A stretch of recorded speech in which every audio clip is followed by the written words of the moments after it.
Salut, donc nous sommes dans cette vidéo pour parler des mécanismes en fait d'assignation des adresses IP v6. Donc IPv6. Pour IPv4 c'est plutôt basique, hein, c'est DHCP, assignation manuelle.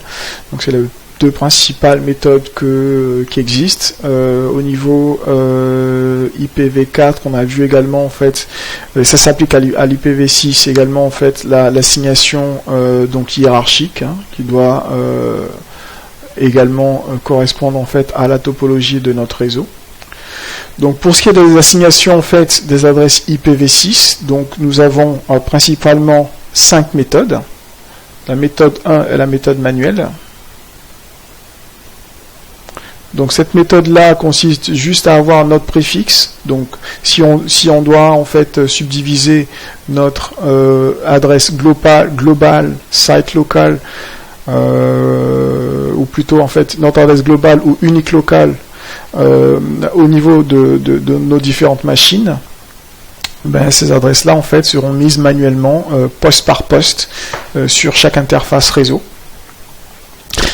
Important de souligner que au niveau IPv6, en fait, une interface réseau peut porter plusieurs adresses IPv6. Donc elle peut avoir son adresse globale, son adresse unicast locale, son adresse link locale, et communiquer en fait sur ces différentes adresses-là.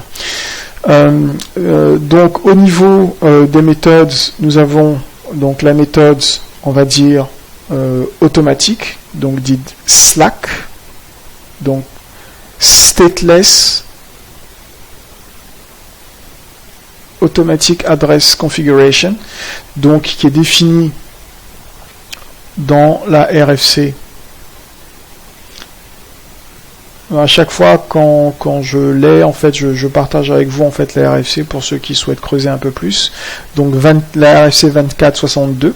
Donc le principe au niveau du Slack, c'est que nous avons donc un domaine de broadcast, nous avons un routeur et nous avons un poste. Voilà. Donc le routeur va émettre au niveau IPv6 ce qu'on appelle les router advertisements. Donc dans ce router advertisement, il va intégrer un préfixe. Donc ce préfixe, ça peut être donc un /64, donc la moitié en fait des 128. Et lorsqu'il va émettre en fait ces router advertisements, le poste donc qui va recevoir ce router advertisement va utiliser ce préfixe en /64 pour se fabriquer lui-même en fait son adresse IP. Donc c'est sans état, donc en fait sans maintien d'une session entre le routeur et le poste, donc post routeur, d'où le nom stateless et auto configuration parce que ça se fait en fait de façon autonome et automatique au niveau du poste. Donc le mécanisme est le suivant. Donc ce qui se passe, c'est qu'en fait on a donc 64 donc de préfixes réseau. Et donc nous avons 64 pour l'adresse IP du poste. Donc sur ces 64 pour l'adresse IP du poste, ce qu'il va faire, le routeur, c'est qu'il va simplement utiliser son adresse MAC, donc l'adresse MAC qui est 48 bits. Il va donc 2 fois 24. Hop, excusez-moi. Donc 48, donc 2 fois 24. Donc il va positionner les premiers 24 bits, donc 3 fois 8 octets donc de son adresse MAC sur les 3 premiers bits des 64 octets indiquant le poste que nous avons vu là. Hop, donc je prends en rouge. Donc sur les 24 premiers bits, il va rajouter manuellement, pas manuellement évidemment, il va insérer automatiquement la séquence FFFE, donc c'est toujours le cas, c'est toujours cette séquence qui est insérée, et à la fin, il va rajouter les 48 bits restants, donc de son adresse MAC, les 24 bits restants, pardon, de son adresse MAC de 48 bits. Donc il forme ainsi, donc ça fait donc 16, donc 16 plus 48, 64, il forme ainsi en fait les 64 bits restants indiquant l'adresse de son interface. Donc il forme de la sorte en fait les 128 bits de son adresse IPv6 et il peut tout de suite communiquer dans le réseau. Voilà. La troisième méthode qui existe, donc c'est une méthode dite stateless DHCP V6 évidemment, donc qui est définie en fait au niveau de la RFC 3735. Le stateless DHCP, en fait, ce qu'il fait, c'est qu'il va faire un mélange de Slack et de DHCP. Donc, en fait, là où, en fait, au niveau du Router Advertisement, il indique le préfixe, il indique également les informations de DNS, etc. Donc, dans le stateless DHCP, le routeur va indiquer donc le préfixe et les informations de DNS vont être récupérés par DHCP, donc par l'option en fait DHCP pour requêter en fait l'information du DNS auprès du serveur DHCP. Donc évidemment l'adresse IP du serveur DHCP est indiquée dans les router advertisements. Donc en fait le routeur envoie l'info, le poste fabrique son adresse IPv6, donc il a son adresse IPv6, ensuite il va requêter donc le serveur DNS donc qui se trouve sur le réseau, pas forcément dans le même domaine de broadcast, mais quelque part sur le réseau. Il va requêter en fait auprès de ce serveur DNS en fait l'adresse, il va requêter auprès du serveur DHCP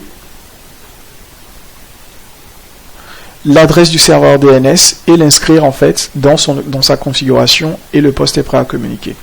Donc nous avons une quatrième méthode qui est dit stateful DHCP V6 évidemment, donc qui est défini dans la RFC 3325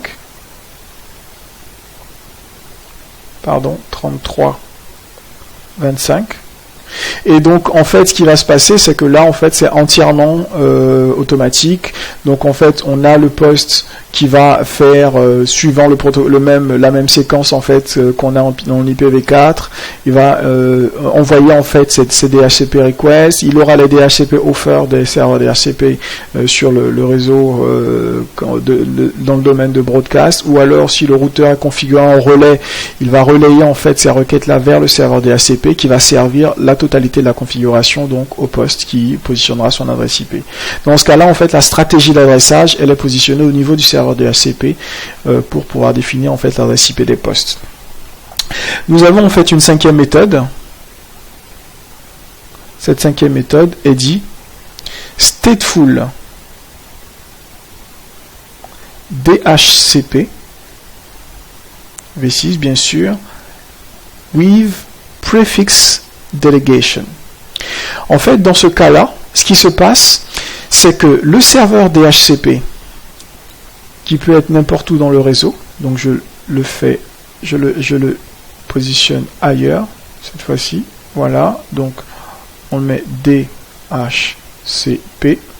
Donc ce serveur DHCP il va servir en DHCP un préfixe à un routeur ou un poste, et ce qui va servir, plutôt que de servir une adresse IP, il va servir tout un préfixe. Donc ça peut être un /64, un /48, un /50, en fonction du découpage qui est fait et la stratégie positionnée au niveau du serveur DHCP. Et ensuite, le poste ou la machine ayant reçu ce préfixe, donc si c'est dans le cas d'un routeur, ce routeur-là va servir en local les adresses IP, il va faire office de DHCP sur son interface, donc dans le domaine de broadcast de son interface en question. Et quand c'est sur le poste, ce poste-là va automatiquement utiliser ce préfixe pour configurer ses différentes interfaces en IPv6. Voilà. Donc voici comment se fait en fait l'assignation, voici comment se présentent les différentes assignations, les méthodes d'assignation IPv6 au niveau d'un réseau IPv6. Voilà, voilà. Donc si vous avez des questions, comme d'habitude, n'hésitez pas. À très bientôt.